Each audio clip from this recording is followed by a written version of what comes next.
I reached for the bottle again, fingers wrapping around the neck of cheap whiskey that had become my most reliable companion over the past 3 years.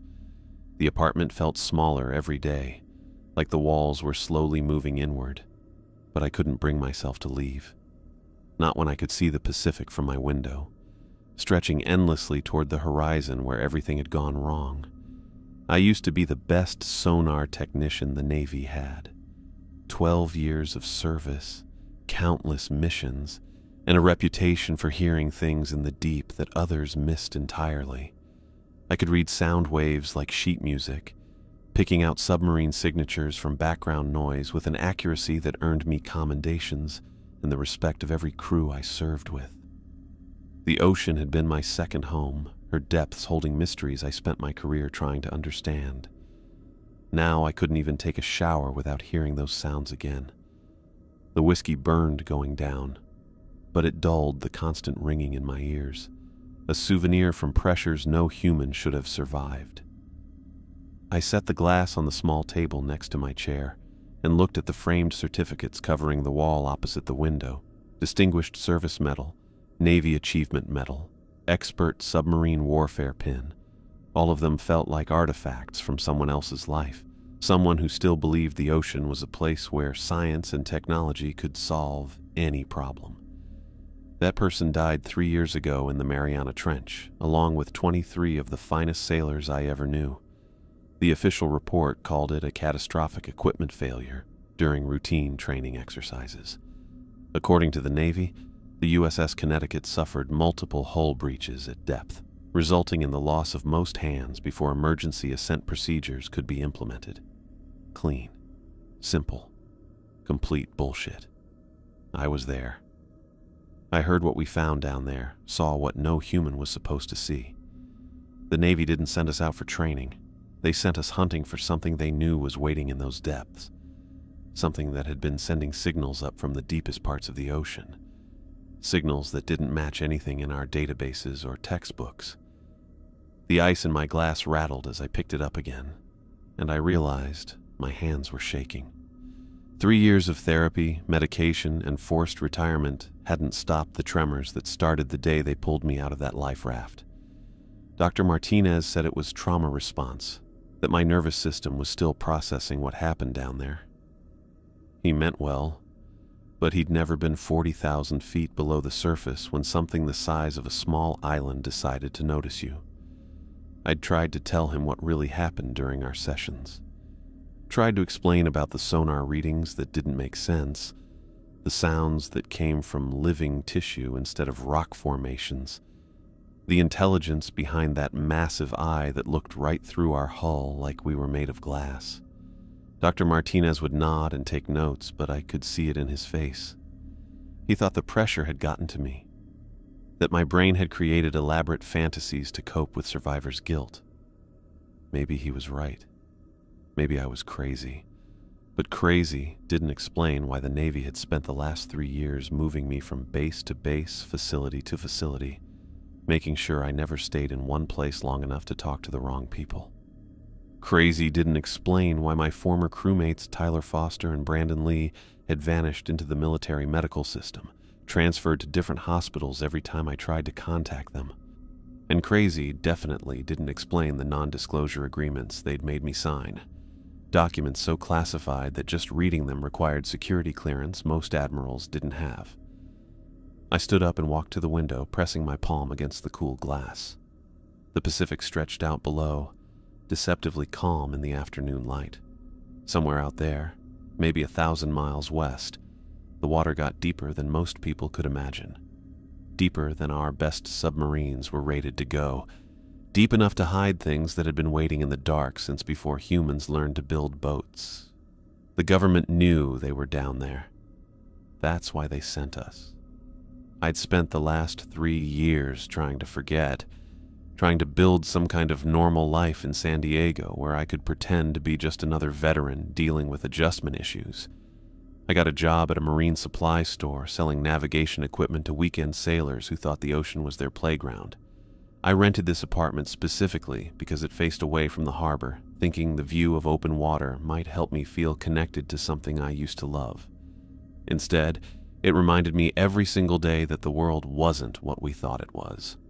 The whiskey bottle was getting light, and the shadows in the room were growing longer. I'd been sitting here for hours, the same way I did most afternoons, trying to decide whether today would be the day I finally told someone the truth. Not a therapist or a government debriefing officer, someone who might actually listen, someone who might believe that the USS Connecticut hadn't died from equipment failure. We'd been murdered, sacrificed, fed to something that lived in places where the pressure should have crushed any living thing into paste, something that had been sending signals up from the deep for longer than our species had existed.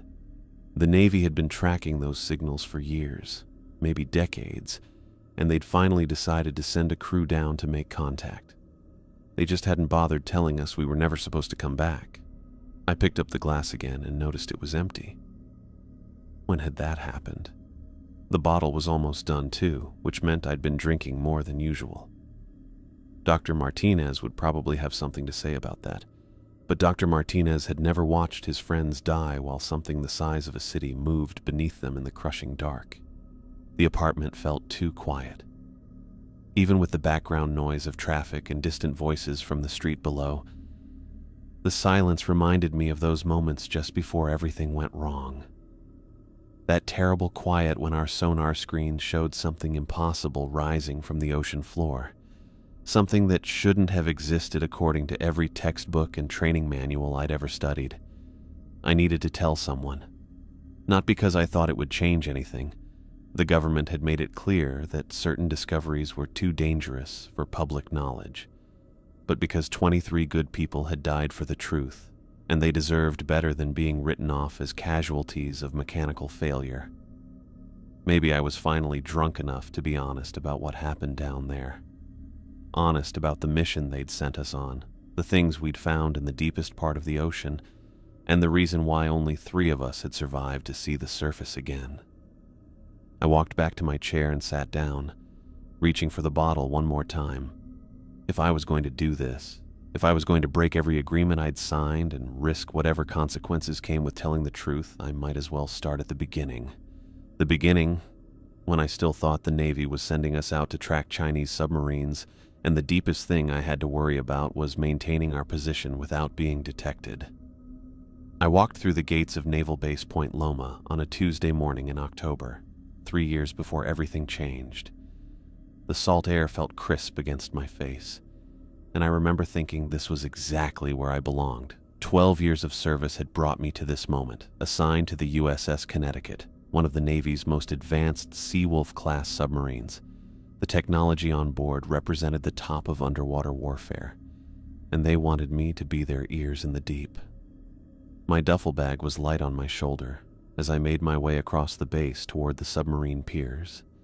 I'd packed efficiently, the way you learn to do after years of deployments, bringing only what I'd need for what Captain Walker had described as a 2-week intelligence operation. Standard stuff, really. Track Chinese submarine movements in the South China Sea, gather signal intelligence, stay invisible while doing it. The kind of mission I'd run dozens of times before on older boats with less sophisticated equipment. The Connecticut sat moored at Pier 12, her black hull shining with fresh paint.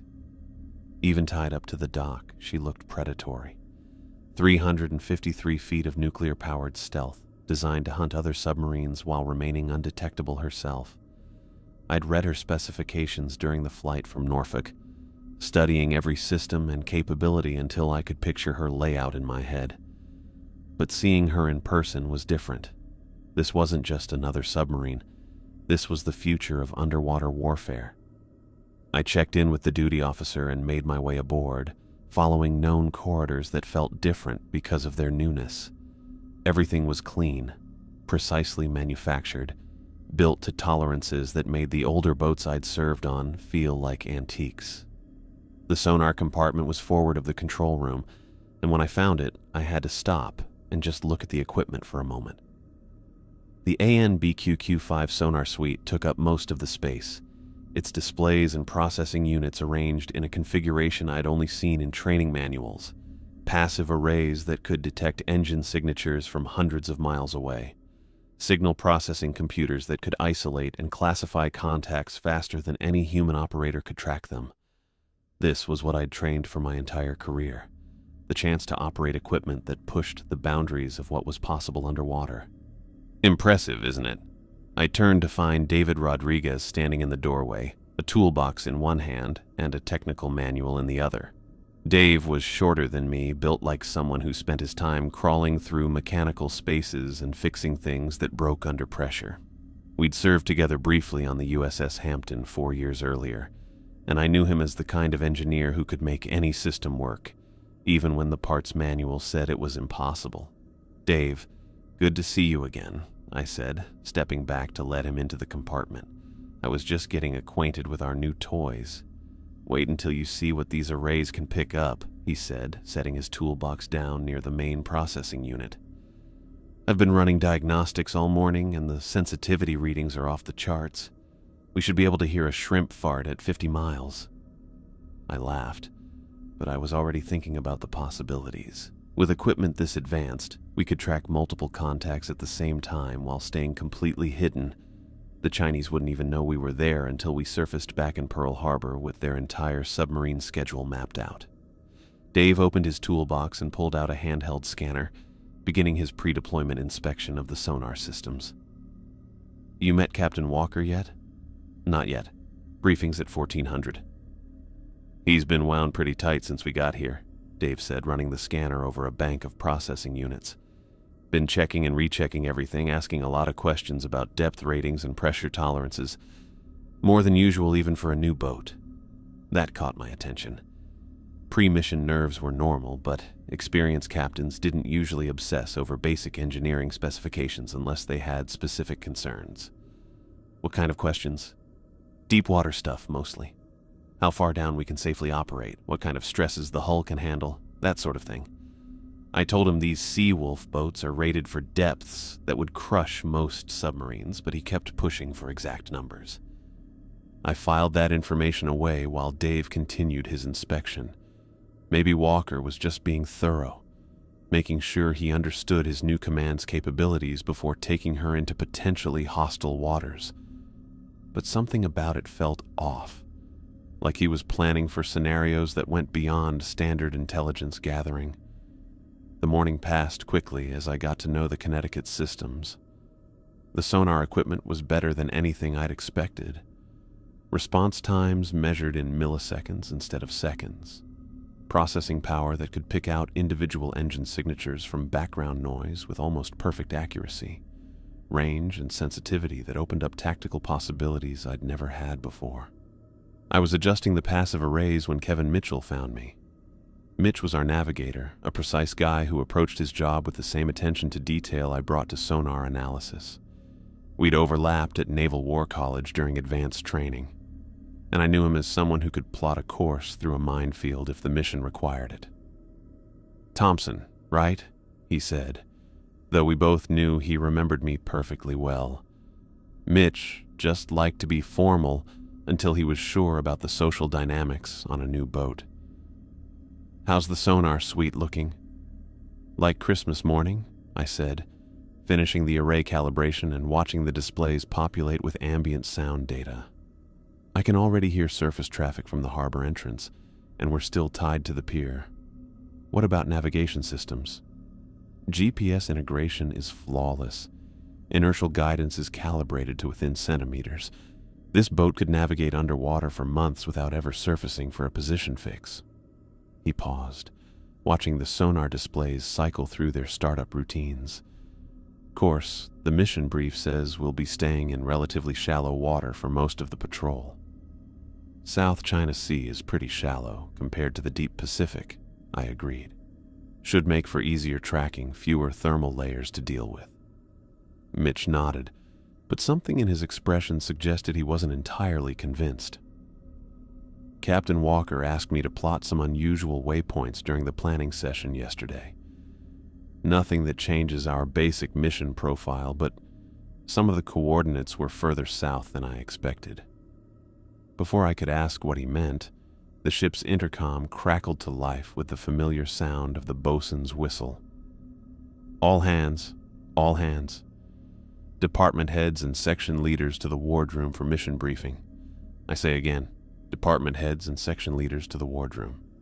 I secured the sonar systems and made my way aft toward the wardroom, passing crew members I recognized from previous deployments and others who were new to me. 37 sailors total, according to the crew manifest I'd read earlier. A mix of experienced submariners and younger sailors getting their first taste of deep water operations on a frontline boat. The wardroom was larger than what I was used to, but it still felt crowded with 15 department heads and senior petty officers gathered around the central table. Captain Walker stood at the head of the table, a stack of folders in front of him and a large chart of the Western Pacific displayed on the bulkhead behind him. Walker was taller than I'd expected, with perfect military posture and graying hair cut to regulation length. His uniform was spotless, pressed to sharp creases that looked like they could cut paper. But what struck me most was how he acted. Dave had been right about the tension. Walker's jaw was set in a way that suggested he was working to keep his expression neutral, and his eyes kept moving around the room like he was checking to make sure everyone was paying attention. "Gentlemen," Walker began, his voice carrying the authority that came with commanding nuclear submarines in hostile waters. "What I'm about to tell you is classified at the secret level. Our mission will take us into the South China Sea for intelligence-gathering operations against Chinese naval forces." He pointed to the chart behind him, where red pins marked various locations scattered across the region between Vietnam and the Philippines. Intelligence shows increased Chinese submarine activity in these areas over the past 6 months. Our job is to track their patrol patterns, identify their operational procedures, and gather signal intelligence on their communication protocols. Walker picked up a red marker and began drawing on the chart, outlining areas of operation and transit routes. "We'll be operating the Connecticut in passive mode for the majority of the patrol. No active sonar, minimal communications, strict electromagnetic silence except for scheduled check-ins every 48 hours. This was exactly what I'd expected to hear, the kind of mission I'd trained for throughout my career. Track enemy submarines without being detected, gather intelligence without revealing our presence, return with actionable information about Chinese naval capabilities. Standard Cold War tactics applied to modern geopolitical realities. "Thompson," Walker said, looking directly at me for the first time, "your sonar expertise will be critical for this operation. I need you to identify and classify every contact we encounter, with particular attention to submarine signatures that don't match known Chinese vessels." "Understood, sir," I replied. "The Connecticut's passive arrays should give us excellent detection range and classification capability." Walker nodded, but I noticed he was checking his watch again, a quick look that seemed almost automatic. "Rodriguez, I need detailed reports on all engineering systems throughout the patrol. Pay special attention to hull integrity monitoring and depth gauge accuracy." Dave looked slightly puzzled by how specific that request was, but he nodded. "Yes, sir. These Seawolf boats are built for deep water operations, but I'll keep close tabs on all structural systems." "Mitchell, navigation will be crucial. I want precise position fixes at all times, with backup systems ready for immediate activation if primary GPS becomes unavailable." The briefing went on for another hour, covering how things worked, communication rules, and backup plans. Everything sounded routine, the kind of detailed planning that came before any successful intelligence mission. But something about Walker's talk felt rehearsed, like he was reading from a script that didn't match how he normally spoke. When the formal briefing ended, Walker sent most of the group away but asked me to stay behind. I waited while the wardroom emptied, leaving just the two of us with the chart of the South China Sea and the stack of classified folders. "Thompson," Walker said, his voice lower now that we were alone, "I reviewed your service record before requesting you for this mission. 12 years of submarine service, expert qualification on 4 different sonar systems, commendations for detecting contacts that other operators missed." "Thank you, sir. I take pride in my work." Walker was quiet for a moment, studying the chart behind him like he was memorizing details that hadn't been covered in the briefing. This mission may require you to push your equipment beyond normal operating parameters. Are you prepared for that possibility? The question struck me as odd. Passive sonar systems were designed to operate continuously without significant stress on the equipment. Unless we were planning to go deeper than standard patrol depths, I couldn't imagine what parameters he was referring to. Sir, the Connecticut's sonar suite is rated for all normal submarine operations. What specific parameters are you concerned about? Instead of answering directly, Walker checked his watch again and gathered up the classified folders. Just be prepared for anything, Thompson. This patrol may not follow standard procedures exactly. He left the wardroom without further explanation, leaving me alone with the chart and a growing sense that this mission involved more than tracking Chinese submarine movements. I studied the red pins marking our expected operating areas, trying to understand what Walker hadn't told us during the briefing. The coordinates looked routine at first glance, covering shipping lanes and naval operating areas where Chinese submarines would logically conduct patrols. But when I looked more closely, I noticed something that hadn't registered during the presentation. Several of the southern pins were positioned near areas where the seafloor dropped away into deep water, places where the continental shelf gave way to depths that went down thousands of feet below our normal operating envelope. I walked back to the sonar compartment thinking about Walker's questions regarding depth ratings and equipment parameters.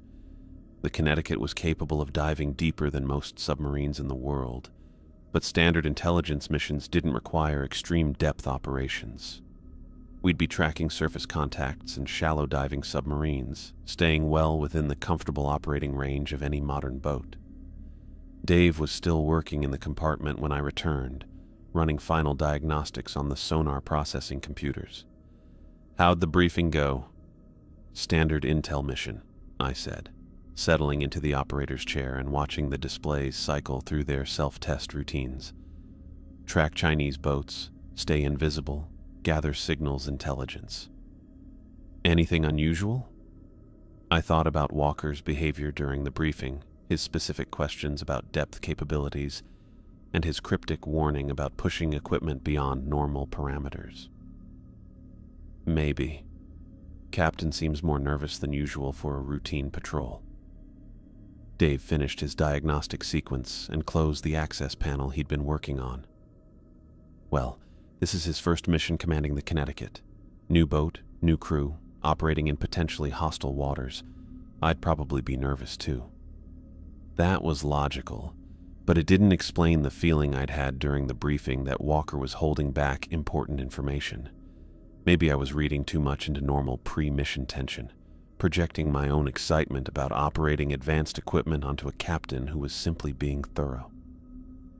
The afternoon passed in routine preparation activities, final equipment checks, inventory verification, last-minute coordination with shore facilities.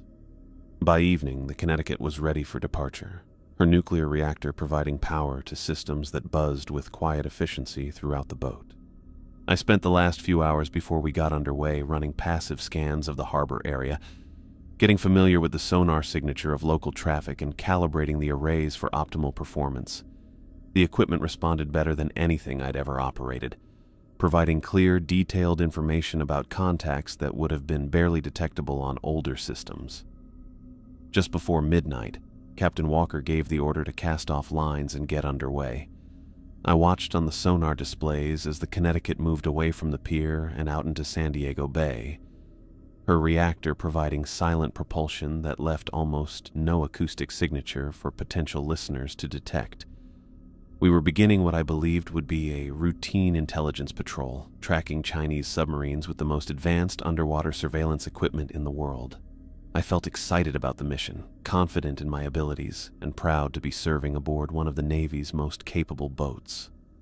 I had no idea that Captain Walker had already received orders that would take us far from the South China Sea, into depths where no submarine was designed to operate, hunting for something that had nothing to do with Chinese naval movements and everything to do with signals that came from places where the ocean floor dropped away into darkness deeper than any human had ever explored.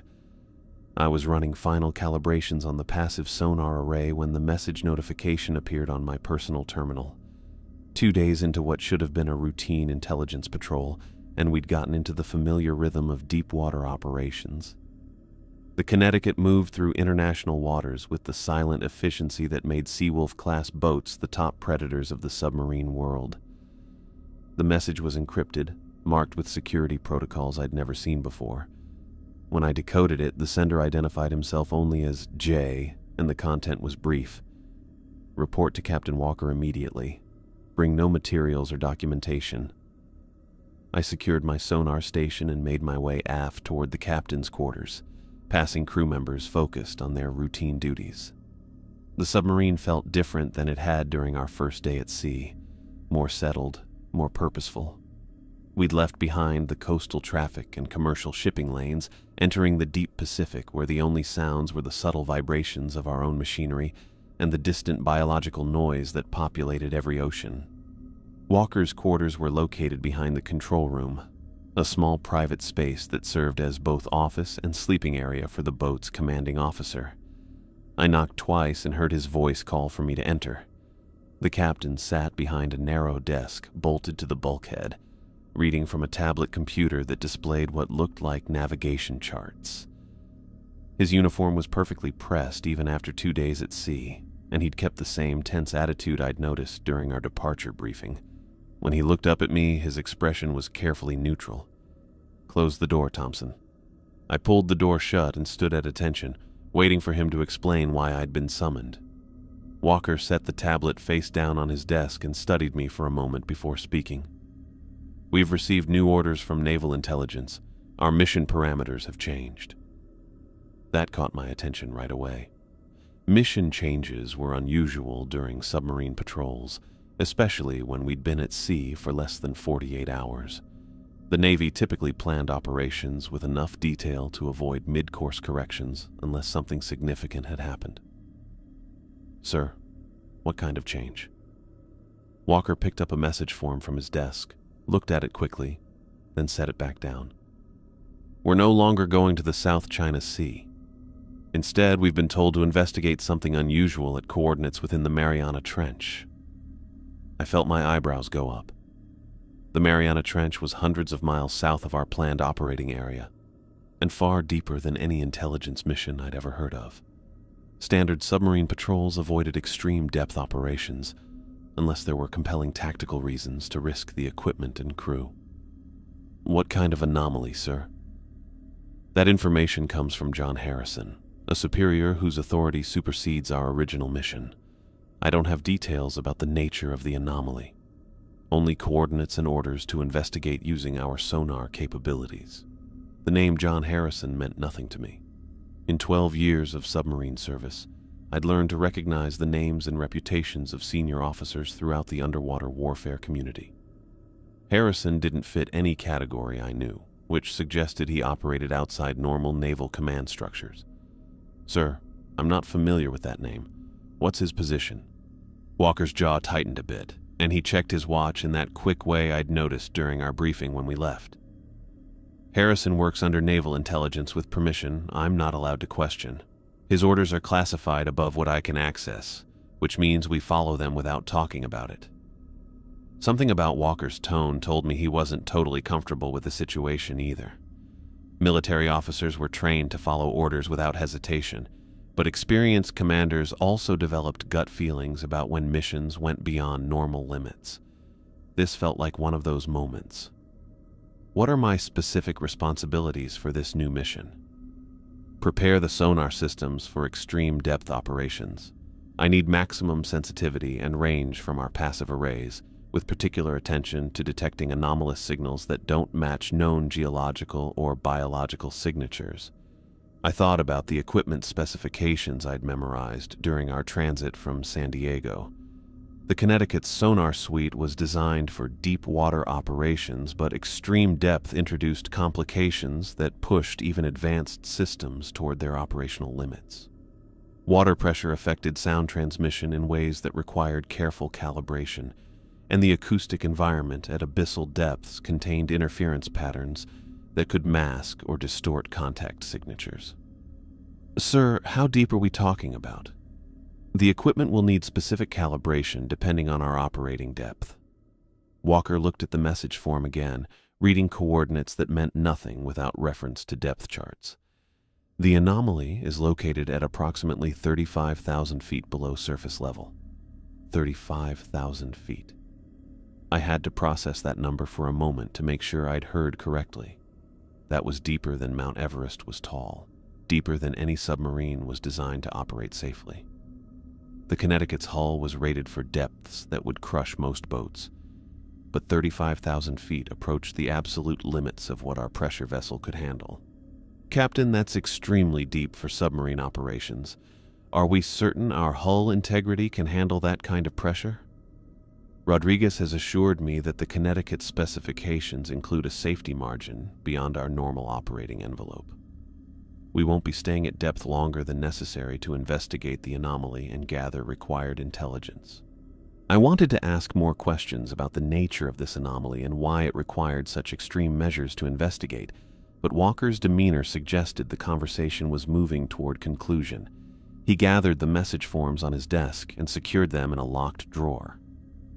Thompson, this information is classified at levels that require absolute confidentiality. No crew member outside this room is to know the specific nature of our new mission. If anyone asks about our course change, we're pursuing a high-value intelligence target that requires investigation. Understood, sir. Begin preparations immediately. I want those sonar systems optimized for deep-water operations within 6 hours. We'll be changing course after the next scheduled communication window with Fleet Command. I left the captain's quarters with my mind racing through the technical requirements for recalibrating our sonar arrays. Extreme depth operations required adjustments to every aspect of the system. Frequency selection, power output, signal processing algorithms, even the physical alignment of the passive arrays to account for pressure-induced hull deformation. Walking back toward the sonar compartment, I passed Dave Rodriguez coming out of the engine room. He looked up from the technical manual he was carrying and nodded in my direction. Thompson, how's the sonar suite performing? Perfectly so far. Actually, I need to talk to you about depth operations. What's the Connecticut's actual operational ceiling? Dave's expression became more serious and he glanced around to make sure we weren't overheard by other crew members. Officially, we're rated to depths that exceed any tactical requirement. Unofficially, I've been running stress calculations since we left port, and Captain Walker's questions about extreme depth capabilities have me concerned. What kind of calculations? Hull compression ratios, pressure differential limits, emergency ascent capabilities from various depths. The kind of analysis you do when someone's planning to push a boat beyond normal operating parameters. I thought about the coordinates Walker had given me and the problem that supposedly needed investigation at 35,000 feet below the surface. If we had to operate at depths approaching the limits of our hull design, what would you need to monitor? Dave closed his technical manual and looked directly at me. Everything. Hull stress indicators, pressure systems, emergency ballast controls, backup life support systems. Are we talking about a specific scenario here? I wanted to tell him about the mission change and the coordinates we'd been given, but Walker's instructions about keeping things secret were clear. Dave deserved to know what kind of stresses his engineering systems might face, but I couldn't share classified information without permission. Just theoretical planning, making sure I understand our capabilities if we encounter situations that require deep water operations. Dave didn't look entirely convinced by my explanation, but he accepted it with the professionalism that came from years of submarine service. Well, theoretically, these Seawolf boats are built to handle more pressure than we'd ever encounter in normal operations. But extreme depth isn't just about hull integrity. You've got to consider acoustic performance, navigation accuracy, communication capabilities, and emergency procedures that might not work the same way under crushing pressure. What about sonar performance at those depths? Sound transmission changes significantly as water pressure increases. Your passive arrays should still function, but you'll need to recalibrate everything to account for pressure-induced acoustic distortion. And depending on the thermocline layers at depth, You might lose range and accuracy compared to standard operating conditions. I made mental notes about the technical challenges I'd need to address during the sonar recalibration process.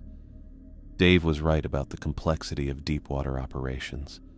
Every system on the submarine would face stresses and environmental conditions that pushed beyond normal design parameters. Thanks for the input. I better get back to my equipment and start running diagnostics.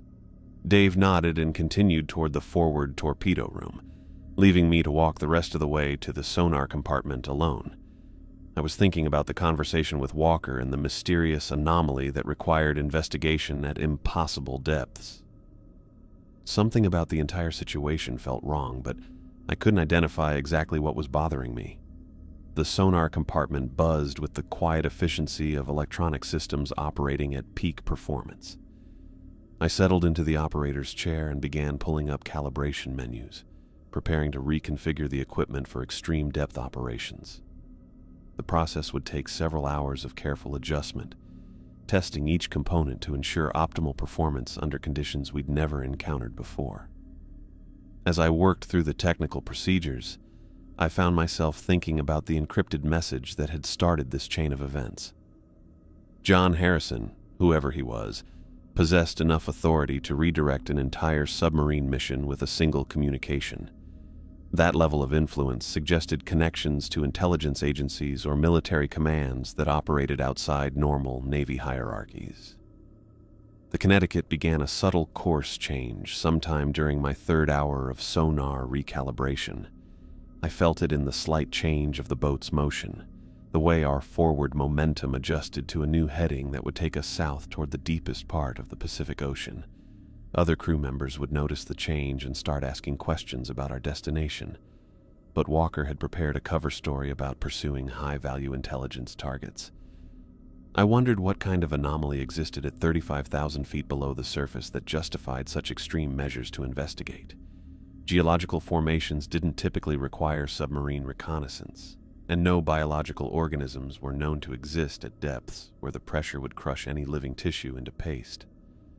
Maybe we were tracking a foreign submarine that had somehow managed to operate in the deep ocean, or investigating wreckage from an experimental vessel that had exceeded its operational limits. By evening, I'd completed the sonar recalibration and run diagnostic tests that confirmed the equipment was optimized for deep water operations. The passive arrays showed enhanced sensitivity at the frequencies most likely to penetrate the acoustic environment we'd encounter at extreme depth. Signal processing algorithms had been adjusted to account for pressure-induced distortion, and the display systems were configured to highlight unusual contacts that didn't match known acoustic signatures. Mitch found me during the dinner hour, carrying navigation charts and looking concerned about something he'd discovered during course planning. "Thompson, we're heading towards some pretty deep water. The captain asked me to plot coordinates that put us right over the deepest part of the Mariana Trench."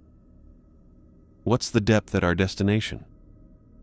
"Bottom contours show abyssal plains that drop away to more than 36,000 feet below sea level.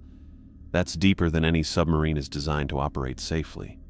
I thought about the strange coordinates Walker had given me, and realized we were approaching the exact location where something had been detected that required investigation by naval intelligence. Mitch was right about the operational risks. Even the most advanced submarines couldn't safely operate at depths where the water pressure approached 1,100 pounds per square inch. Maybe we're just transiting through the area to reach our actual patrol zone. Could be, but the waypoints I've been given suggest we're planning to spend time there. Multiple position fixes, loitering patterns, the kind of navigation planning you do when you're investigating something specific rather than just passing through. Mitch spread his charts on the table between us, pointing to the coordinates that marked our apparent destination. The area was hundreds of miles from any major shipping lanes or naval operating zones, isolated in the deepest part of the Pacific where the ocean floor dropped away into trenches that represented some of the most extreme environments on Earth. "Have you heard anything about what we're supposed to be looking for out there?" I wanted to tell him about the mission change and the anomaly we'd been ordered to investigate, but Walker's instructions about confidentiality prevented me from sharing any details. Mitch deserved to know why we were heading into dangerous waters, but I couldn't violate direct orders from the captain. Nothing specific. Orders change sometimes during submarine patrols. We'll know more when we get there. Mitch looked unhappy with my non-answer, but he accepted it and picked up his navigation charts. Well, I'll have exact position fixes ready for whatever we're planning to do down there. Just hope the equipment can handle the depth. After he left, I sat alone in the compartment thinking about the questions that had been building throughout the day. John Harrison's authority to redirect our mission. The coordinates that placed us over the deepest part of the Mariana Trench. The anomaly that required investigation at depths no submarine should attempt to reach. Walker's obvious discomfort with orders he couldn't question or discuss. I returned to the sonar station and began running final checks on the equipment I'd adjusted for extreme depth operations. The systems worked perfectly, displaying acoustic data with the clarity that made the Connecticut one of the most capable surveillance platforms in the world. Tomorrow, we'd find out what kind of anomaly existed in the crushing darkness 35,000 feet below the surface, and whether our advanced technology could detect and classify something that had attracted the attention of mysterious superiors with authority beyond normal naval command structures. The descent began 12 hours later, when Captain Walker gave the order to take the Connecticut deeper than any submarine in our fleet had ever gone. I watched the depth gauge climb past our normal operating ceiling, the numbers increasing with a steady persistence that made my stomach tighten. 15,000 feet, 20,000, 25,000. Each 1,000 feet added another layer of crushing pressure against our hull, water that wanted to compress our submarine into a metal pancake the size of a dinner plate. The sonar displays showed clean readings as we dropped through the water column, but I kept adjusting the calibration settings I'd spent hours perfecting. At these depths, sound transmission changed in ways that challenged everything I'd learned about underwater acoustics. The ocean itself became denser, more resistant to the passage of sound waves, requiring constant fine-tuning to maintain the best performance. Hull stress is approaching yellow zone parameters, Dave called out from his engineering station, his voice carrying across the control room with professional calm that didn't quite mask his underlying concern. Captain, we're getting close to operational limits. Walker stood behind the periscope housing, hands clasped behind his back, watching the depth gauge with the same focused attention I'd seen during our departure briefing. His uniform remained perfectly pressed even after hours of submarine operations, but I could see tension in the way he held his shoulders. Continue descent, Walker ordered. Monitor hull integrity, but maintain current rate. I heard Dave take a sharp breath, followed by the sound of him adjusting control settings at his station. The Connecticut was built to handle extreme pressure, but we were entering territory that pushed the boundaries of even Seawolf-class engineering. Every rivet, every weld, every seal in our pressure hull now carried loads that went beyond normal design specifications. The submarine's interior filled with subtle sounds I'd never heard before. Creaking noises that seemed to come from the metal structure itself. Tiny pops and groans as our hull compressed under the mounting pressure. These weren't emergency-level sounds, not yet, but they represented the boat talking to us in a language that said we were operating outside our comfort zone. 30,000 feet. My sonar screens continued showing empty water below us, the kind of acoustic void you'd expect in the deepest part of the Pacific. No biological contacts, no geological features, just the endless dark that stretched down toward the ocean floor still miles beneath our position. I made minor adjustments to the passive arrays, keeping them fine-tuned for maximum sensitivity as we approached the coordinates Harrison had provided. Navigation systems are showing some drift, Mitch announced from his station, tapping his displays with the precise movements of someone trying to troubleshoot equipment that wasn't responding correctly. GPS contact is getting weaker, and inertial guidance is requiring frequent corrections. That wasn't surprising at our current depth. Navigation equipment depended on systems that worked best within normal operational limits. The further we pushed beyond those limits, the more likely we were to run into unexpected problems with electronics made for standard submarine warfare rather than deep ocean exploration. 32,000 feet. I found myself checking and rechecking my sonar calibration, making sure the equipment stayed properly set up as water pressure continued building around us. The acoustic environment at this depth felt different from anything I'd experienced, denser and more resistant to sound transmission. My passive arrays still worked perfectly, but they were working harder to maintain the same level of sensitivity I'd expect at normal patrol depths. "Thompson, what's your sonar picture showing?" Walker asked, moving closer to my station without taking his attention off the depth gauge. "Clear water, sir. No contacts above background noise level. We're still approximately 7,000 feet above the coordinates you provided." Walker nodded but didn't respond immediately.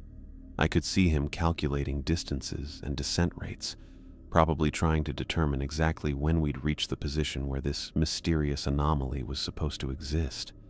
Whatever we were looking for had been detected by someone with enough authority to redirect our entire mission, but so far my equipment showed nothing but empty ocean. 35,000 feet. Dave's voice cut through the control room with a sharp edge that made everyone pay attention. "Captain, hull stress indicators are entering the red zone. We're approaching maximum safe operating depth for this vessel." I looked up from my sonar displays to see Walker's reaction.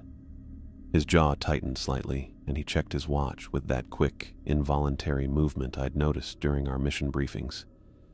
But he didn't give the order to level off or begin emergency ascent procedures. "Continue descent to 38,000 feet, Walker said, his voice carrying the authority of command even though I could hear the tension underneath. "Then we'll reassess our position." Dave's protest was immediate and professional. "Sir, that depth approaches the absolute limits of our pressure hull design. If we encounter any kind of structural compromise at that depth, emergency ascent procedures may not be sufficient to prevent catastrophic failure." "Noted. Continue descent." I watched Dave's hands move across his engineering controls, adjusting systems to handle pressure loads that pushed our submarine toward the edge of what was physically possible. His technical expertise told him we were entering dangerous territory, but Walker's orders left no room for discussion or delay. The creaking sounds grew more frequent as we went down past 36,000 feet. Not the sharp crack of failing metal, but the continuous conversation between our pressure hull and the crushing environment that surrounded us.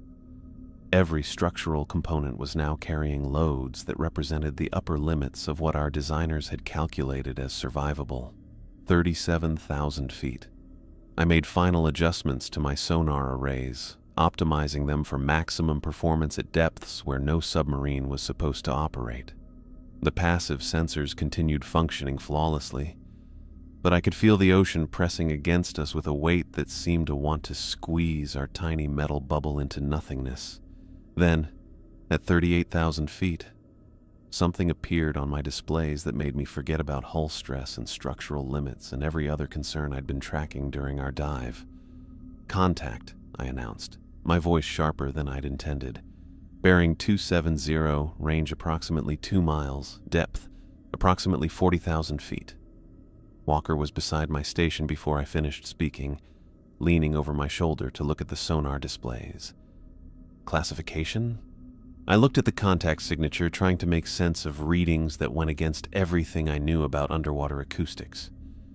The shape was huge, easily the size of a small island, but it showed up on my screens with the kind of acoustic characteristics I linked with living tissue rather than rock formations or man-made objects. "Unknown, sir. The signature doesn't match any geological formation in our databases, and it's too large to be any known vessel or marine animal." But even as I said those words, I was noticing something else about the contact that made my hand start shaking slightly as I changed the sonar controls. The acoustic signature wasn't static like a mountain or seamount would be. Instead, it beat with a regular rhythm that carried through the water with enough power to register clearly on our passive arrays from 2 miles away. "Captain, this contact appears to be pulsing. Regular intervals, approximately 12 seconds between peaks." The rhythm reminded me of something I couldn't quite place at first. a biological pattern that felt known, even though it came from something impossibly massive. Then I realized what my mind had already picked up on, and the understanding hit me like cold water flooding through a broken hull. It sounded like a heartbeat. "Sir, recommend we investigate closer," Walker said after studying my displays for several seconds. "Take us down toward that contact." "Captain." Dave's voice carried across the control room with barely controlled alarm. "We're already at the absolute limits of safe operation. Descending further risks catastrophic structural failure." Walker's response was immediate and final. "Continue descent. We need to determine the nature of that contact."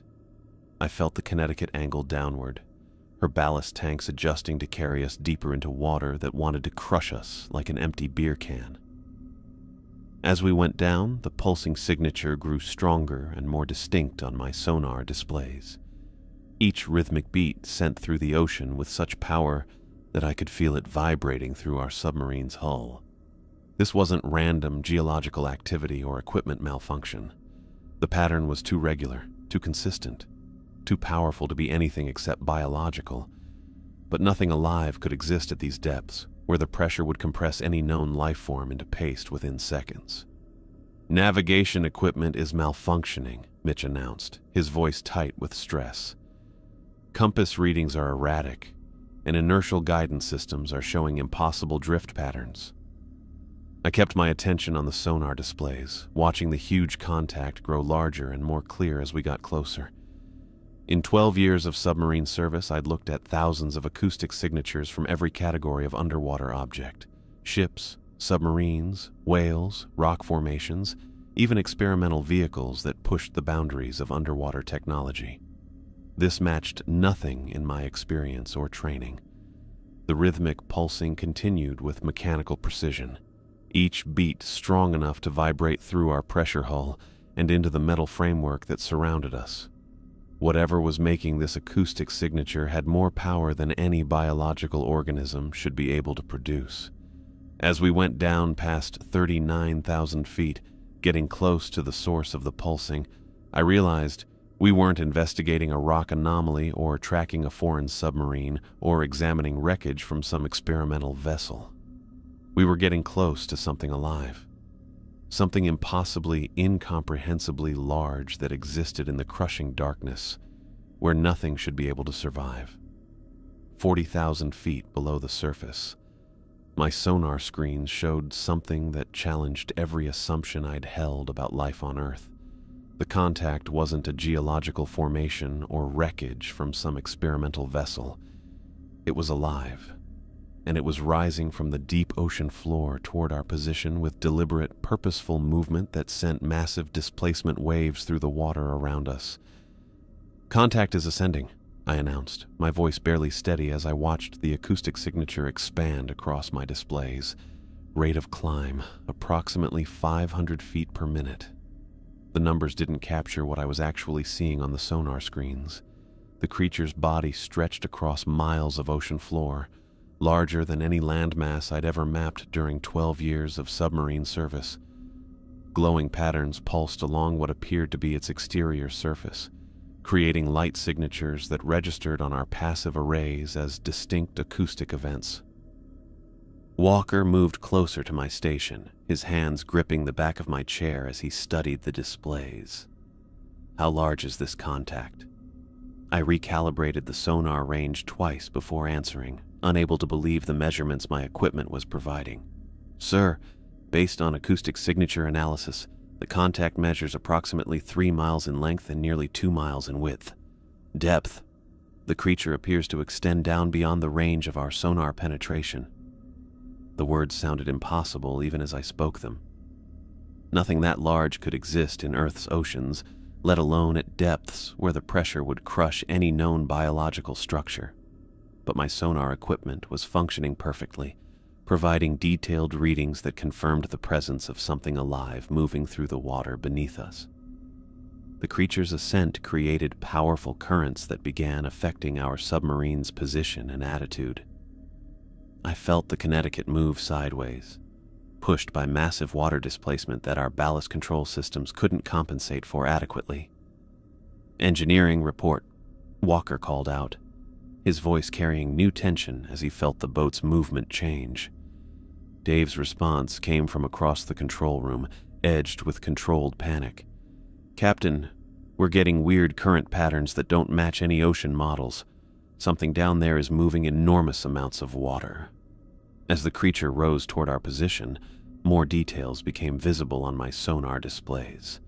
The glowing patterns weren't random biological stuff, but organized structures that pulsed in complex sequences, creating sound signatures that looked like nothing in any database I'd studied. The patterns seemed to follow mathematical progressions, like a language made of light and sound transmitted through the crushing darkness. 35,000 feet. 30,000. 25,000. The creature's massive shape filled my screens completely now, rising through the water column with movements that created sound waves powerful enough to vibrate through our pressure hull.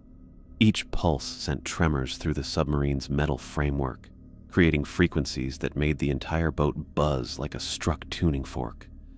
Then, at 20,000 feet below our position, the creature's rise stopped.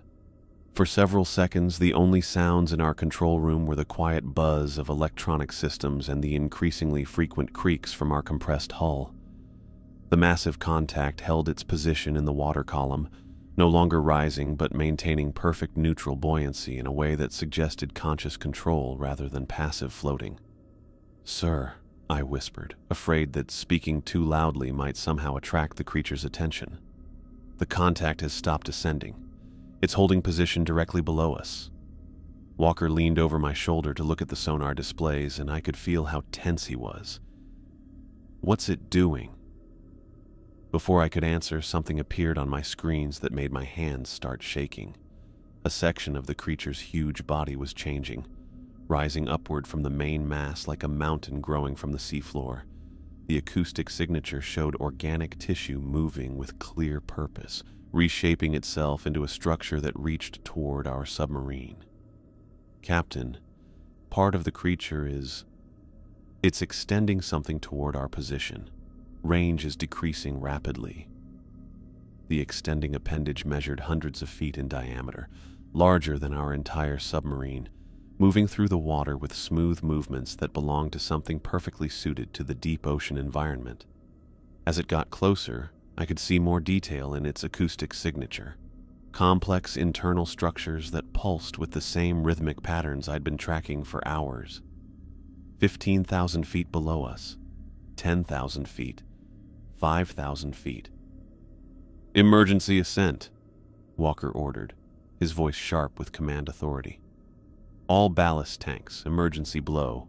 Get us to the surface now."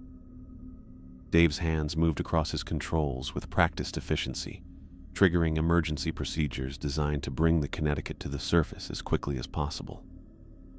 I heard the roar of compressed air forcing water out of our ballast tanks, felt the submarine's nose angle upward as we began an emergency ascent. But the creature's massive presence had changed the water conditions around us in ways that made normal submarine operations impossible. Instead of rising toward the surface, we found ourselves caught in a powerful downward current that pulled us deeper even with our emergency ballast procedures. "Ascent systems are not responding," Dave announced, his voice tight with professional calm that couldn't hide his growing alarm. "We're being pulled down by current patterns that don't follow standard oceanographic models." The creature's long arm kept rising toward us, and I realized with growing fear that what I was seeing on my sonar displays was only a tiny part of something incredibly huge. The main body stayed miles below us, so large that our equipment couldn't figure out its edges, while this single arm was big enough to swallow our submarine completely. 3,000 feet, 2,000 feet, 1,000 feet. "Contact with extending appendage in 30 seconds, I announced, watching the range close with mechanical precision on my displays. Walker grabbed the submarine's communication system. "All hands, prepare for impact. Emergency stations, emergency stations." The first contact was gentle, almost delicate. The creature's appendage brushed against our submarine's hull with the kind of careful touch you might use to examine a fragile object. But even that gentle contact created acoustic signatures that registered on my sonar screens as massive structural vibrations. Then I saw something on my displays that made me forget about submarine operations, emergency procedures, and everything else I'd learned during 12 years of underwater warfare. Part of the creature's extended appendage was opening, revealing an internal structure that measured larger than a football stadium. And within that structure, looking directly at our submarine through 40,000 feet of crushing water pressure, was an eye. The eye was perfectly formed, with organic complexity that suggested intelligence beyond anything I'd encountered in nature or military service. It focused on our submarine with clear awareness, studying us with the same careful attention a scientist might give to bacteria under a microscope. The pressure of being watched by something so vast and intelligent hit me harder than the physical water pressure surrounding our hull. This wasn't a mindless deep-sea creature or some basic organism adapted to extreme environments. The intelligence behind that massive eye was very old, powerful, and completely alien to human understanding. "Jesus Christ," Dave whispered from his engineering station, his voice carrying across the control room in the sudden silence that had fallen over our crew. The creature's look at our submarine went on for what felt like hours, but could only have been seconds. I watched its eye move with careful precision, tracking along our hull from bow to stern, taking in every detail of our construction and design. The glowing patterns along its body pulsed faster now, creating complex light sequences that seemed to be processing information about our presence. Then the creature began to move again, and our situation changed from impossible to catastrophic. The massive appendage that held us started to contract, pulling our submarine deeper into the creature's grip with unstoppable force. Our emergency ballast systems were completely useless against the downward pressure created by something that could displace ocean water by the cubic mile. "Hull stress indicators are redlining," Dave called out, his voice rising above the groaning sounds that now filled our submarine. "Captain, the pressure hull is approaching failure parameters." I felt the Connecticut's metal framework beginning to buckle under forces that went way beyond every safety margin built into our design. The gentle creaking sounds I'd been hearing for hours were replaced by sharp cracks and metallic screams as our pressure vessel started to collapse. Water began seeping through seals and joints that had never been intended to handle the crushing forces we now faced. Emergency alarms blared throughout the submarine, warning systems announcing multiple hull breaches and catastrophic structural failure. "Emergency surface procedures are not responding," Dave announced, his voice now edged with panic. "We're being pulled down faster than our ballast systems can compensate." The creature's tentacles, I could see them clearly now on my sonar displays, each one hundreds of feet thick and miles long, began wrapping around our submarine with movements that seemed almost gentle. But gentle or not, the physical forces involved were beyond anything our hull could withstand. The first major structural failure came without warning. A loud crack bounced through the control room, followed by the sound of rushing water as seawater found its way through a ruptured seal in the forward compartment. Emergency lighting flashed on as our main electrical systems began shorting out from water contact. "Flooding in the forward torpedo room," someone announced over the communication system, though I couldn't identify the voice above the growing chaos of emergency alarms and structural failure sounds. Dave was at his engineering station, frantically trying to control damage that had already exceeded our submarine's ability to survive. Water was entering the boat faster than our pumping systems could remove it, and the creature's continued descent was pulling us toward depths where even minor hull damage would become instantly fatal. "Watertight doors are not responding to manual controls," he called out, his voice barely audible above the sounds of our submarine dying around us. "Hydraulic systems are failing due to pressure differential." I watched my sonar displays show the creature's huge body continuing to go down. carrying us deeper into the deep ocean with each passing second. The glowing patterns along its body flashed with increasing intensity, creating light shows that showed up on our acoustic sensors as complex data streams. 50,000 feet, 60,000 feet, 70,000 feet. At these depths, water pressure got to levels that could compress our submarine into a ball of twisted metal within seconds.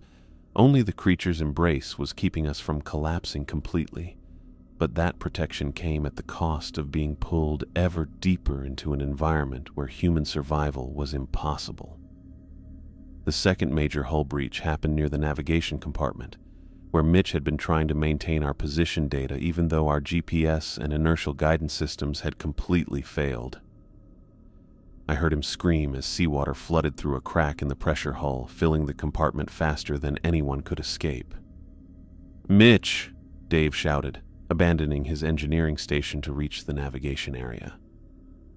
But it was too late. The water pressure at our current depth turned even small hull breaches into catastrophic failures that could fill an entire compartment in seconds. I watched Dave reach the navigation compartment just as another section of our pressure hull gave way with a sound like thunder.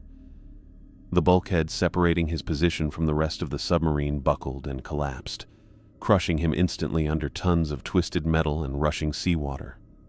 My sonar station was still functioning somehow, providing acoustic data about our descent into depths where no submarine had ever operated. The readings showed we were now below 80,000 feet, approaching the deepest parts of ocean trenches where the pressure would flatten our submarine like a beer can. But through the chaos of our submarine's destruction, through the sounds of crew members dying and pressure hull failing, I kept my attention on the creature that held us in its grasp. Not because I thought understanding it would save us, but because I realized I was witnessing something that challenged every assumption humanity had made about life on Earth. The bioluminescent patterns along the creature's body weren't random biological events. They were a form of communication, complex data streams that sent information between different parts of its massive body. I was watching an intelligence that existed on a scale so vast that our entire submarine was barely noticeable, like a single cell in a human body. The shock of that realization hit me harder than the physical forces destroying our boat. We weren't just dealing with some deep-sea monster or prehistoric remnant that had somehow survived in the ocean depths. This creature had intelligence that operated on geological timescales, awareness that covered entire ocean basins, knowledge that had been building up since before human civilization existed. Through my failing sonar displays, I caught glimpses of the creature's true extent. Its body stretched across ocean trenches like living mountain ranges, connected by neural networks that spanned thousands of miles beneath the seafloor. What we had encountered was just one small part of something so massive that it existed as a parallel ecosystem in Earth's deepest waters. The creature's eye looked at me again, and I felt its attention like a physical weight pressing against my consciousness. In that moment of contact, something passed between us that went beyond normal sensory experience. Knowledge, understanding, recognition of what our species had stumbled into during our exploration of the deep ocean. Humanity had never been alone on this planet.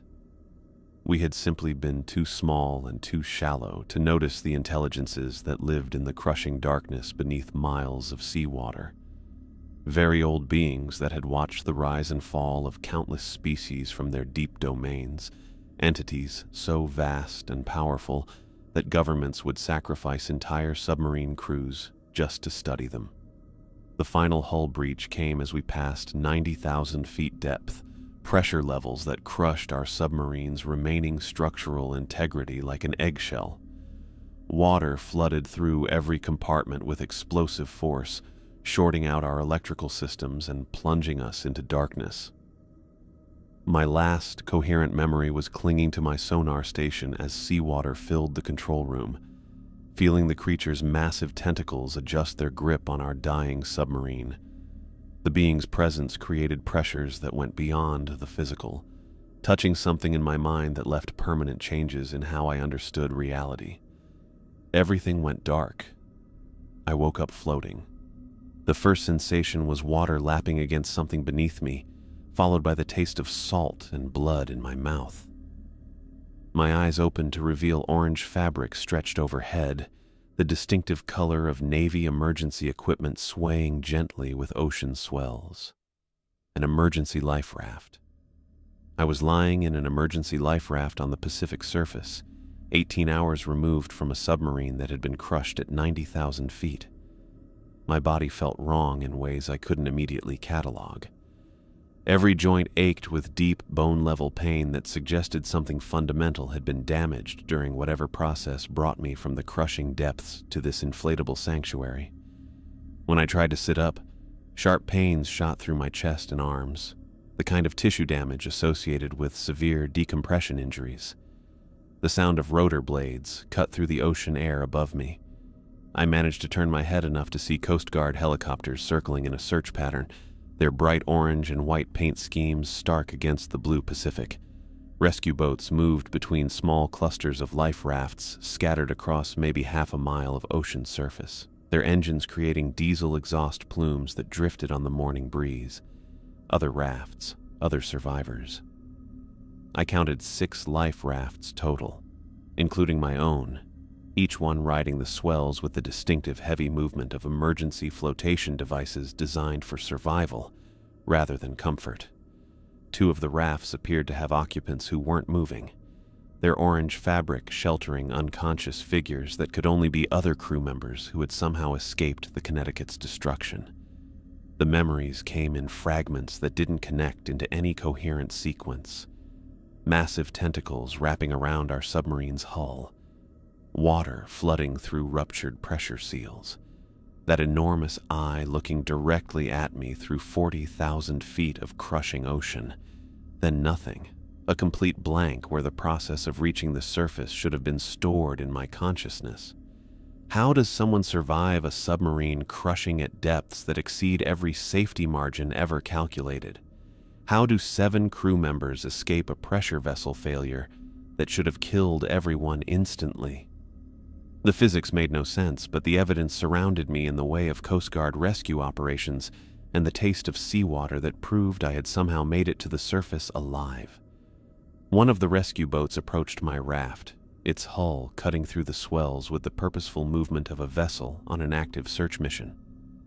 Coast Guard personnel in orange survival suits moved along the gunnels, preparing rescue equipment while their boat maneuvered to bring them alongside my position. "Survivor conscious in raft number 4, someone called out, their voice carrying across the water with practiced efficiency. "Prepare medical evacuation procedures." A Coast Guard medic leaned over the side of their boat as it came alongside my raft, his hands already reaching for medical equipment attached to his vest. His movements had the careful precision of someone trained to handle survivors suffering from severe trauma and decompression injuries. "Can you hear me?" he asked, his voice cutting through the sounds of engines and rotor blades. "Can you tell me your name?" "Michael Thompson, Petty Officer First Class, USS Connecticut." The words came automatically, part of the identity protocol drilled into every submarine crew member for emergency situations. "Good. We're going to get you medical attention right away. Try not to move too much until we can evaluate your condition." The medic's hands moved across my body with professional efficiency, checking pulse points and examining my arms and legs for obvious injuries. His touch triggered waves of pain that confirmed the deep tissue damage I'd been feeling since waking up. Whatever had happened during my escape from the submarine had left my body dealing with pressure-related injuries that should have been fatal. "Severe decompression symptoms," the medic announced to his team. "Multiple sites of tissue damage consistent with rapid pressure change. Prepare emergency medical transport."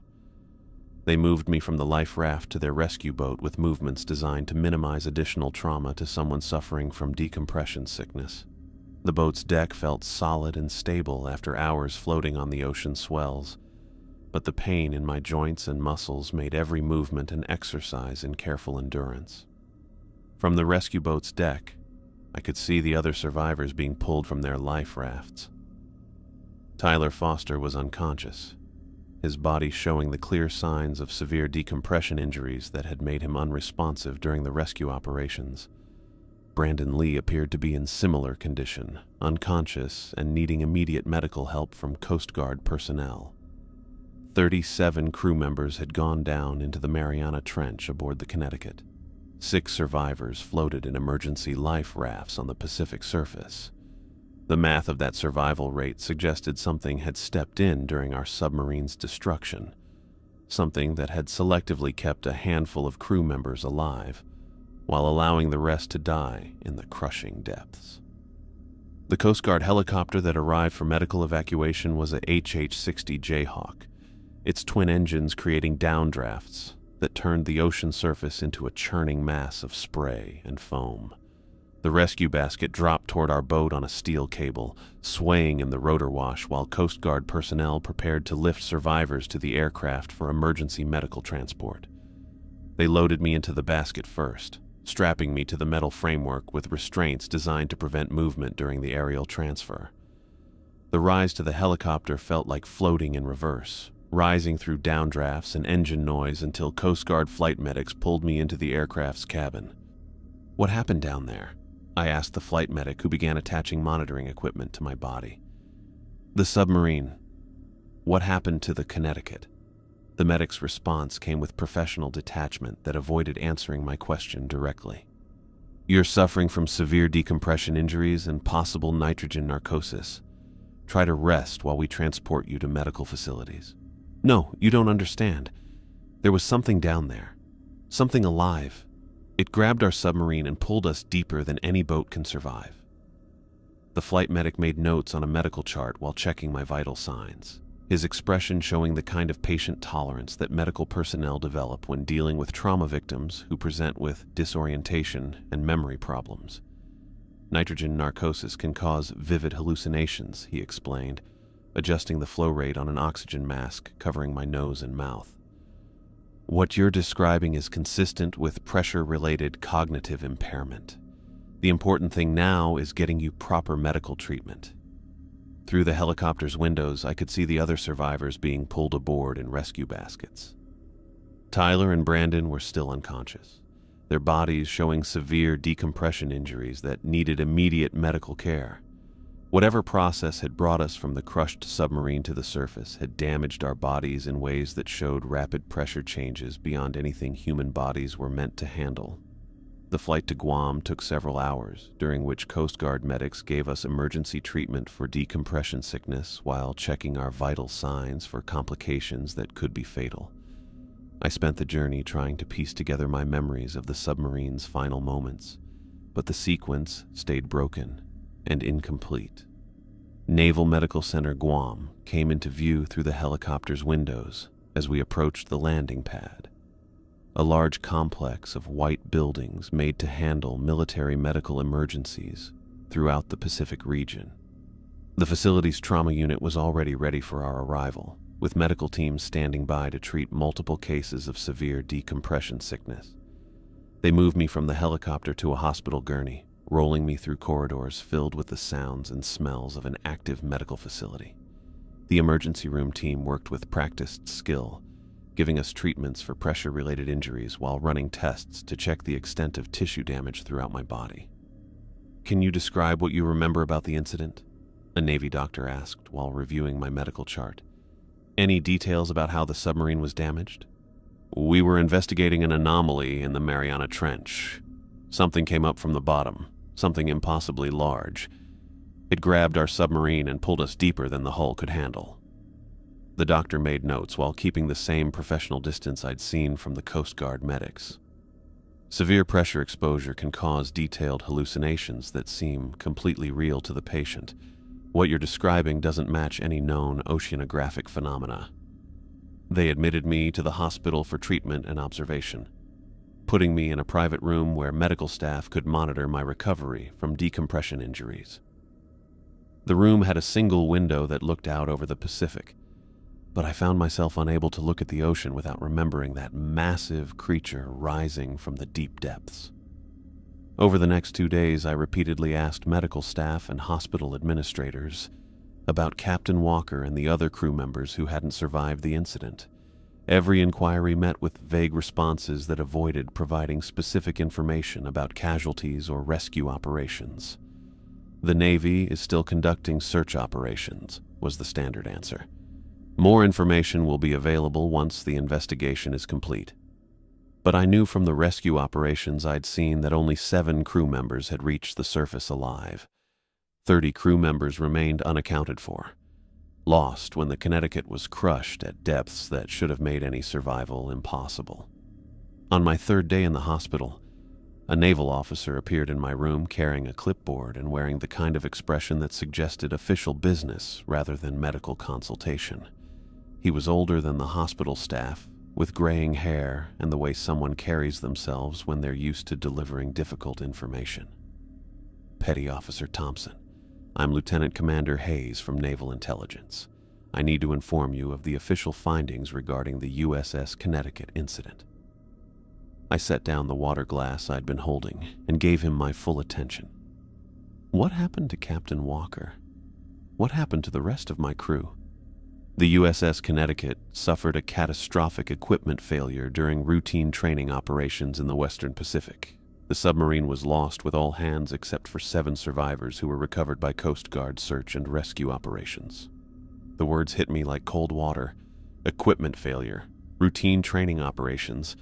The official explanation had nothing to do with what had actually happened in the deepest part of the Mariana Trench.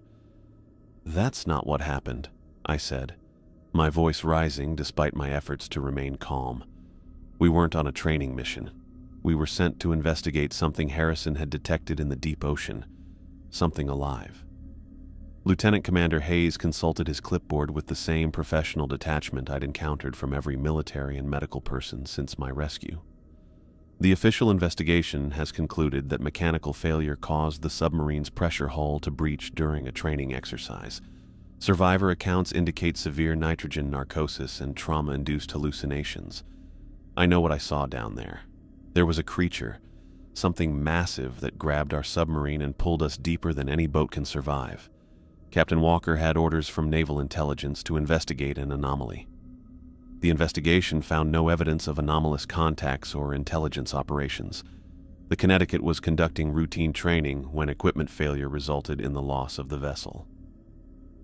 Hayes closed his clipboard and looked at me with an expression that mixed sympathy with bureaucratic finality.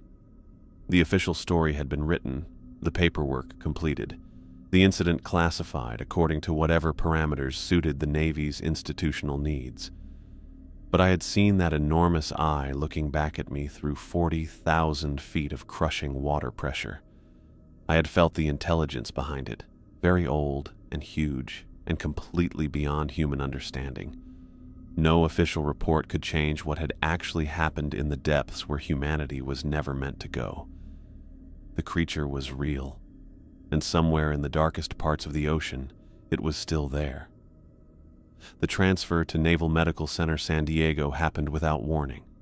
One morning, I was lying in my hospital bed in Guam, watching Navy doctors look at my decompression injury charts, and by evening I was on a military transport aircraft heading back to the continental United States. The medical staff gave me vague explanations about specialized treatment facilities and continuing care requirements, but their evasive answers made it clear this wasn't about my physical recovery. 7 days had passed since the Coast Guard pulled me from that life raft floating on the Pacific surface. 7 days of medical tests, pain medication, and repeated questions about what I remembered from the Connecticut's final moments. Every conversation with hospital staff followed the same pattern. They would listen to my account of the massive creature with professional patience, make notes about trauma-induced hallucinations, and change the subject to my physical symptoms. The flight to San Diego took most of the night. I spent those hours looking out the aircraft's small windows at the dark Pacific below, trying not to think about what might be moving through the deep water beneath us. My body still hurt from the decompression injuries, sharp pains in my joints that served as constant reminders of surviving something that should have killed me instantly. Naval Medical Center San Diego looked different from the facility in Guam. The buildings were older, more institutional, with the kind of weathered concrete construction that suggested decades of military use. They admitted me to a private room on the 3rd floor, away from the general patient population, in a section that felt more like administrative offices than a hospital ward.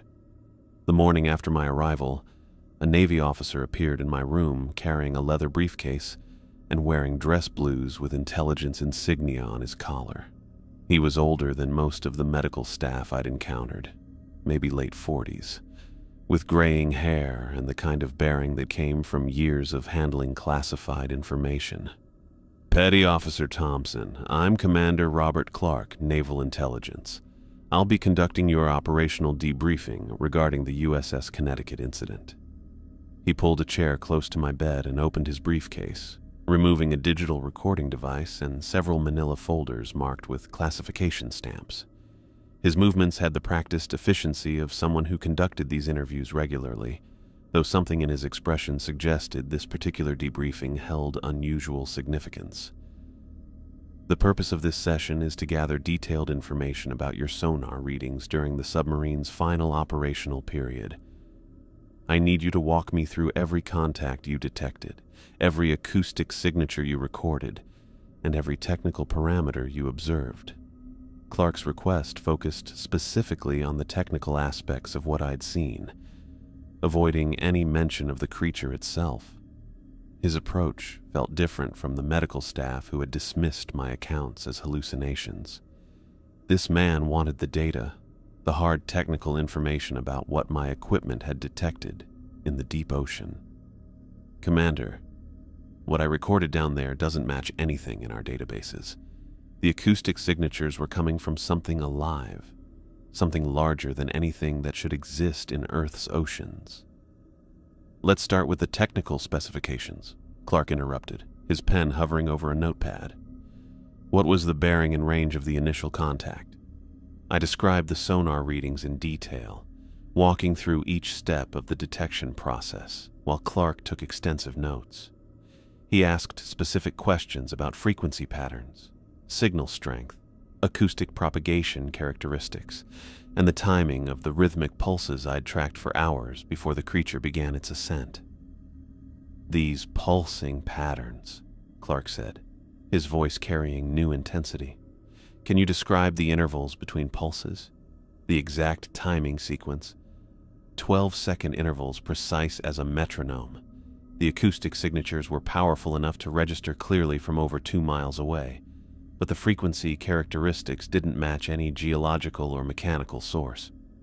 Clark made detailed notes about the timing patterns, asking me to repeat the information twice while he cross-referenced something in one of his classified folders.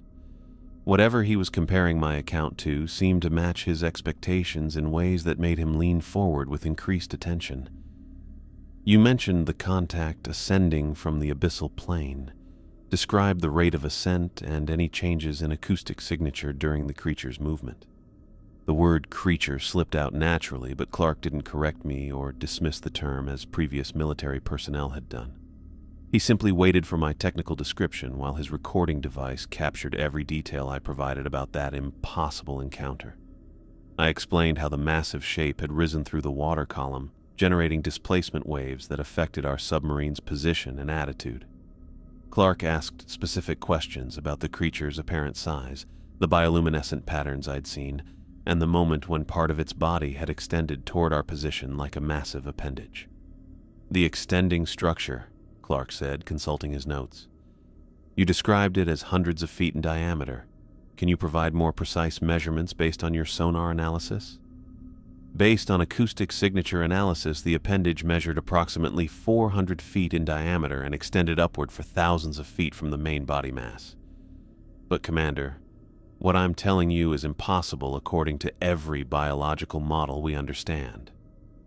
"Focus on the technical data," Clark replied, his voice carrying a warning tone that suggested I shouldn't question the impossibility of what I'd witnessed. "The Navy needs accurate measurements and acoustic characteristics for our records."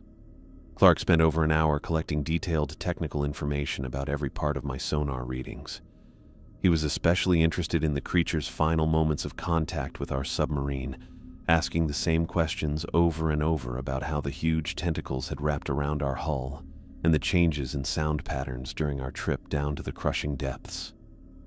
When I described seeing the creature's eye looking directly at our submarine, Clark's pen stopped moving across his notepad. For several seconds he sat perfectly still, studying my face with intense focus that suggested this detail was really important. "You mentioned observing visual characteristics of the contact. Explain exactly what you saw." Part of the creature's appendage opened up, revealing an internal structure that contained an eye, a perfectly formed eye that focused on our submarine with unmistakable intelligence. "Commander, that thing was studying us." Clark made extensive notes about my description of the eye, asking questions about its apparent size, the level of detail I could observe, and my impression of the intelligence behind it. His questions became increasingly specific, as if he was comparing my account to information already contained in his classified folders. "The patterns of bioluminescence you observed," Clark continued. "Did they appear random, or did you notice any organized sequences?" "The patterns were definitely organized. Complex light sequences that seemed to be processing information about our presence. They looked like a form of communication, data transmission between different parts of the creature's anatomy." Clark's recording device captured every word, while he made notes that filled several pages of his official notepad. Whatever I was telling him matched up with information he already had, though he kept the professional distance of someone conducting a routine debriefing rather than discussing impossible biological encounters. After 2 hours of technical questions, Clark closed his notepad and leaned back in his chair. His expression had changed from professional interest to something that looked like satisfaction, as if my account had confirmed details he'd been hoping to verify. "Petty Officer Thompson, what you've described as hallucinations are actually consistent with sonar anomalies that have been detected in ocean trenches worldwide. The Mariana Trench contact was not an isolated incident." The words hit me hard. Clark's admission meant the Navy had been tracking these creatures for who knows how long, picking up their sounds in deep ocean spots around the globe. The Connecticut's mission hadn't been an exploratory operation. It had been a deliberate attempt to make contact with something the military already knew existed. "You sent us down there knowing what we'd find," I said, my voice rising despite my efforts to remain calm. "You knew there were things living in the deep ocean, and you sent my crew to investigate without warning us what we were dealing with." Clark's expression remained unchanged, though something in his eyes suggested my realization didn't surprise him. The mission parameters were classified at levels that required careful management of crew knowledge. Full disclosure would have compromised the operation's effectiveness. "Careful management? Commander, 23 crew members died down there. Captain Walker, Dave Rodriguez, Kevin Mitchell, good people who trusted their orders and followed them into a situation they never should have faced. Their sacrifice provided valuable intelligence about deep ocean entities that pose potential threats to national security. The data you've provided today will help us understand these creatures' capabilities and develop appropriate response protocols." Clark's clinical description of my crewmates' deaths as valuable intelligence made my hands start shaking with anger that had nothing to do with decompression injuries. He was discussing the loss of an entire submarine crew as if they were expendable resources rather than human beings who had families and futures that were cut short by bureaucratic decisions made in classified briefing rooms. "You're talking about my friends like they were laboratory animals," I said, no longer caring about military protocol or the recording device capturing our conversation. These were experienced submariners who deserved to know what they were being sent to investigate. "National security sometimes requires difficult decisions about operational security," Clark replied, his voice carrying the kind of cold pragmatism that suggested he'd given this explanation before. "Some discoveries justify any sacrifice necessary to obtain crucial intelligence." Clark opened his briefcase and removed a stack of legal documents bearing official Navy letterhead and multiple classification stamps. The papers looked like contracts or agreements. printed on the kind of high-security paper used for the most sensitive military documentation. The information discussed during this debriefing is classified at levels that exceed most admirals' security clearance. Public disclosure of any details regarding the Connecticut's actual mission would constitute treason against the United States. He placed the documents on the bedside table where I could read the headers and classification markings, non-disclosure agreements, secrecy oaths, legal acknowledgments that I understood the consequences of revealing classified information about deep ocean operations. You have two choices, Petty Officer. Sign these agreements and maintain absolute secrecy about the mission's true nature, or face court-martial proceedings for unauthorized disclosure of information vital to national defense. The documents contained pages of legal language describing criminal penalties for revealing classified information, including potential life imprisonment for disclosing details about deep ocean entities or naval intelligence operations. Clark had made it clear that discussing the creature, the mission parameters, or the real circumstances of my crewmates' deaths would result in prosecution for treason. 23 good people died because you wanted data about something living in the ocean depths, I said, picking up the first document to read its contents. And now you're threatening me to keep quiet about their sacrifice. Their mission provided intelligence that will help protect American interests from threats that exist in environments we're only beginning to understand. The data you collected during your encounter will contribute to research programs that could prevent future casualties. Clark's excuse for my crewmates' deaths sounded like something rehearsed for congressional committees or intelligence oversight panels. He had turned human lives into operational statistics, acceptable losses in pursuit of information about creatures that challenged humanity's understanding of life on Earth. I read through the non-disclosure agreements while Clark waited with the patience of someone who knew I had no real choice in the matter. The legal language was comprehensive, covering every aspect of the Connecticut's mission from our departure from San Diego to the creature encounter that had crushed our submarine at impossible depths. The mission was a complete success, Clark said, gathering his recording equipment while I signed the documents that would legally bind me to silence. We obtained detailed technical data about deep ocean entities that will inform future operations in these environments. Complete success. 23 crew members dead, a submarine lost, survivors suffering from decompression injuries that would affect us for the rest of our lives. And Clark considered the mission successful because they had gotten the intelligence they wanted. I signed the final document and handed the stack back to Clark, who looked over each signature before placing the agreements in his briefcase. I realized I could never discuss the real circumstances of my crewmates' deaths without facing prosecution for treason. Your cooperation in this matter serves the national interest, Clark said, standing and adjusting his uniform. The information you've provided will contribute to research that could save American lives in future deep ocean operations. Clark left my hospital room carrying his briefcase full of technical data about impossible creatures living in the deepest parts of Earth's oceans. I stayed in bed, legally bound to silence about the truth behind the Connecticut's mission and the real reason why 23 good people had died in the crushing darkness below. The official story would list their deaths as casualties of equipment failure during routine training operations. Only a handful of people would ever know that they had been deliberately sent to make contact with very old intelligences that lived in the deepest depths, creatures so massive and powerful that governments would sacrifice entire submarine crews just to study them. The discharge papers arrived exactly 1 month later. I was still in the hospital bed at Naval Medical Center San Diego when a Navy administrator delivered the manila envelope containing my honorable discharge documentation. The official reason listed psychological unfitness for duty following traumatic submarine incident, which sounded clinical enough to avoid raising questions about the real circumstances behind my departure from military service. 12 years of submarine duty reduced to a single paragraph describing my inability to continue serving due to trauma-related psychological conditions.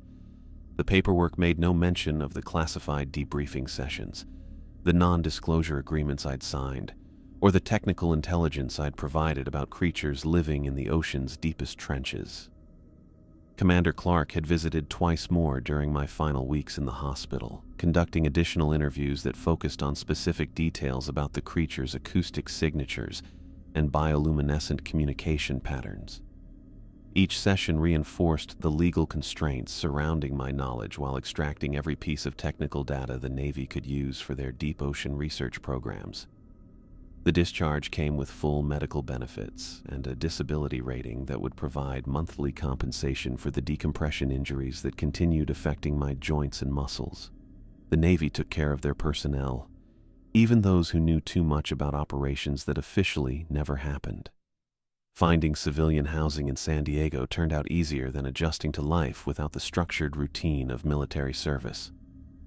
I rented a small apartment in Pacific Beach, specifically choosing a unit that faced away from the ocean because the sound of waves triggered responses I couldn't control.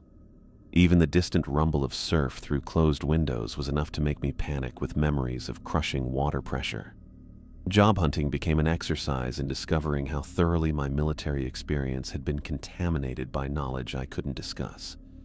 Marine supply companies wanted someone with submarine sonar expertise, but I couldn't look at acoustic equipment without seeing that massive eye staring back at me through 40,000 feet of dark water. Harbor Patrol offered positions that required ocean work, but the thought of being on a boat made my chest tighten with panic that had nothing to do with rational fear. I eventually found work at an electronics store in Mission Valley, selling navigation equipment to recreational sailors who wanted GPS systems and fish finders for weekend trips. The irony wasn't lost on me, spending my days explaining sonar principles to people who would never need to detect signatures from creatures that shouldn't exist. The panic attacks started 2 months after my discharge. The first one happened when I was walking past Crystal Pier and heard the rhythmic sound of waves hitting the concrete supports below. The 12-second intervals between impacts matched the creature's pulsing patterns perfectly, triggering a response that sent me to my knees on the boardwalk, while concerned tourists asked if I needed medical attention. Dr. Martinez became my therapist through the Veterans Administration, a patient professional who listened to my carefully edited accounts of submarine trauma without pressing for details I couldn't legally provide. I described nightmares about crushing water pressure and the deaths of my crewmates, but never mentioned the massive tentacles or the intelligence behind that enormous eye. Survivor's guilt is common among veterans who lost colleagues in traumatic incidents, Dr. Martinez explained during our weekly sessions. Your brain is trying to process the experience by creating elaborate scenarios that explain why you survived when others didn't. I let him believe my descriptions of impossible sea creatures were trauma-induced fantasies because correcting him would have broken federal law. The non-disclosure agreements covered every aspect of my knowledge about deep ocean entities, making it illegal for me to seek proper treatment for experiences that officially never happened. 6 months into civilian life, I tried contacting the families of my deceased crewmates. Captain Walker's wife lived in Virginia Beach. Dave Rodriguez had parents in New Mexico, and Kevin Mitchell's family maintained an address in Oregon. Each phone call led to the same devastating discovery. Official Navy records listed their deaths as casualties of equipment failure during routine training exercises. Mrs. Walker described receiving a visit from naval officers who explained that her husband had died when the Connecticut suffered mechanical problems during a standard patrol mission in the Western Pacific. Dave's parents had been told their son was killed in an engineering accident that caused catastrophic flooding. Kevin's family received condolences for his death during a navigation equipment malfunction that led to the submarine's loss. None of the families knew their loved ones had been sent to investigate creatures living in the Mariana Trench. None of them understood that Captain Walker, Dave, and Kevin had died because bureaucrats in Washington decided that gathering intelligence about old ocean entities justified sacrificing an entire submarine crew. James was excited about the patrol, Mrs. Walker told me during our brief phone conversation. He said they were finally getting to use the Connecticut's advanced sonar systems for important intelligence work. He never mentioned anything dangerous about the mission. I wanted to tell her that her husband had died trying to make contact with something that had been watching humanity from the deep ocean trenches for thousands of years. I wanted to explain that Captain Walker's sacrifice had provided technical data about creatures so massive and intelligent that governments would kill to study them. But the legal agreements I'd signed made telling the truth an act of treason. I tried reaching Tyler Foster and Brandon Lee through Veterans Administration channels and military alumni networks, but both had disappeared into the bureaucratic maze of medical transfers and classified patient relocations. Questions about where they were got responses that their medical information was protected by privacy regulations and national security considerations. The message was clear. The Navy had separated the 3 survivors to prevent us from comparing our experiences or coordinating our accounts of what had happened in the deep ocean. We had been scattered across different facilities and support systems to ensure that the truth about the Connecticut's mission stayed contained within official channels. 18 months after my discharge, I contacted investigative journalists at the San Diego Union-Tribune and the Los Angeles Times, hoping that media pressure might force disclosure of the real circumstances behind the submarine's loss. Each conversation followed the same pattern: initial interest in a Navy cover-up story, followed by doubt when they realized I couldn't provide documentation or physical evidence to support my claims. "You're asking me to publish a story about sea monsters based on the testimony of a submarine veteran who suffered traumatic brain injury during a classified incident," one reporter explained. "Without independent verification or Navy sources willing to go on record, this isn't journalism, it's science fiction." The non-disclosure agreements had been made to prevent exactly this scenario. My legal constraints made it impossible to provide the detailed technical evidence that would convince journalists to investigate further, while the Navy's classification system made sure that no official sources would confirm information about deep ocean entities. 3 years of therapy helped me develop coping mechanisms for the panic attacks and insomnia that continued affecting my daily life. Dr. Martinez taught me breathing exercises for managing anxiety responses and prescribed medications that reduced the frequency of nightmares about tentacles wrapping around submarine hulls. But no amount of treatment could address the main problem. I had knowledge about threats to humanity that I couldn't share with the people who needed to understand the danger. Every night, I went to sleep knowing that massive intelligences lived in the ocean depths, creatures so very old and powerful that they had been watching civilizations rise and fall from their deep domains. The nightmares never stopped completely. I would dream about that enormous eye looking directly at me through crushing water pressure, studying our submarine with the kind of patient attention that suggested thousands of years of watching. Sometimes I dreamed about the creature's glowing communication networks covering ocean trenches like neural pathways in a mind larger than entire continents. The worst dreams were the ones where I felt the creature's tentacles adjusting their grip on our failing submarine, holding us with just enough pressure to prevent implosion, while carrying us deeper into an environment where human survival was impossible. Those nightmares always ended with the understanding that the creature had deliberately chosen which crew members would survive to reach the surface. We hadn't escaped the Connecticut's destruction. We had been released. The creature had selected 3 survivors out of 37 crew members and placed us in life rafts where Coast Guard rescue operations would find us. But the question of why we had been chosen and what the creature expected from us remained unanswered. Working at the electronics store provided enough income to maintain my apartment and pay for continued therapy. But every day felt like an exercise in pretending that the world was smaller and safer than I knew it to be. Customers would ask about sonar equipment specifications, while I remembered detecting signatures from creatures that challenged everything humanity understood about life on Earth. The isolation was the hardest part, living with knowledge that couldn't be shared, carrying memories of experiences that officially never happened, watching the ocean from my apartment window while knowing what moved through its deepest trenches. The legal constraints around my silence meant that the burden of this knowledge would remain mine alone until I died. 3 years after the Connecticut's mission, I understood that humanity shared the planet with intelligences so vast and very old that our entire civilization existed within their awareness, like insects crawling across the surface of their domain. The creatures living in deep trenches had knowledge accumulated since before the continents reached their current positions, watching countless species evolve and disappear while they remained constant in the deep darkness. The governments of the world knew about these entities and had decided that studying them justified any sacrifice necessary to obtain intelligence about their capabilities.